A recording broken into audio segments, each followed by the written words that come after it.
Indonesia, ada beberapa peristiwa yang terjadi. Pertama, diawali dengan pembentukan BPUPKI dan PPKI. BPUPKI atau yang dikenal dengan Badan Penyelidik Usaha-Usaha Kemerdekaan Indonesia dengan bahasa Jepang Dokuritsu Junbi Chosakai, dibentuk pada tanggal 1 Maret 1945 dan didirikan oleh Jepang. BPUPKI diketuai oleh Dr. Rajiman Widyo-Diningrat.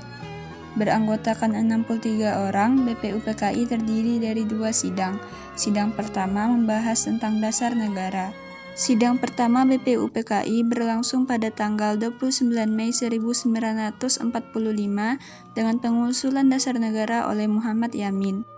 Dilanjut pada tanggal 29 Mei 1945 dengan pengusulan dasar negara oleh Supomo. Diakhiri dengan pengusulan dasar negara oleh Soekarno pada tanggal 1 Juni 1945 dan diperingati sebagai hari lahirnya Pancasila. Kemudian dilanjutkan dengan BPUPKI sidang kedua pada tanggal 10 Juli sampai 17 Juli 1945 membahas rancangan UUD sebagai dasar negara dan bentuk negara.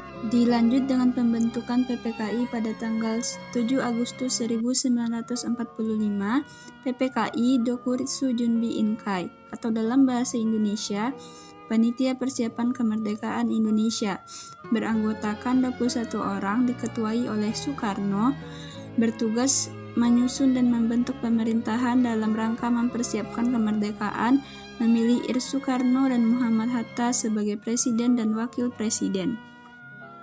Dengan adanya pengeboman Hiroshima dan Nagasaki pada tanggal 6 Agustus 1945 dan 9 Agustus 1945, Jepang menyerah tanpa syarat pada Sekutu pada tanggal 15 Agustus 1945. Pada saat itu, Indonesia dikenal sebagai vacuum of power atau kekosongan kekuasaan. Mengetahui kekalahan Jepang oleh Sekutu, Sultan Syahrir memberitahu golongan muda untuk segera mendesak Soekarno dan Muhammad Hatta agar segera memproklamasikan kemerdekaan Republik Indonesia. Golongan muda pun mendesak Muhammad Hatta dan Soekarno untuk segera memproklamasikan kemerdekaan Republik Indonesia. Namun, Ir Soekarno dan Muhammad Hatta masih belum ingin melakukan proklamasi. Dengan itu, golongan muda pun menculik Ir Soekarno dan Muhammad Hatta lalu disekap di Rengas Dengklok pada tanggal 16 Agustus 1945 pukul 3 pagi. Setelah terjadinya peristiwa Rengas Dengklok, Muhammad Hatta dan Soekarno pun menyetujui untuk memproklamasikan kemerdekaan Republik Indonesia dengan diawali dengan penyusunan naskah proklamasi di rumah Tadashi Maeda. Naskah proklamasi dibuat oleh Ir Soekarno, Muhammad Hatta, dan juga Ahmad Subarjo. Naskah yang telah jadi dan telah ditandatangani oleh Muhammad Hatta dan Ir Soekarno kemudian diberikan kepada Sayuti Melik untuk diketik. Sampailah pada hari kemerdekaan Republik Indonesia, yaitu pada hari Jumat, tanggal 17 Agustus 1945.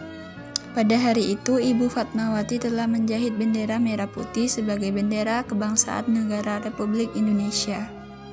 Dilanjut dengan pembacaan proklamasi oleh Soekarno dan Muhammad Hatta.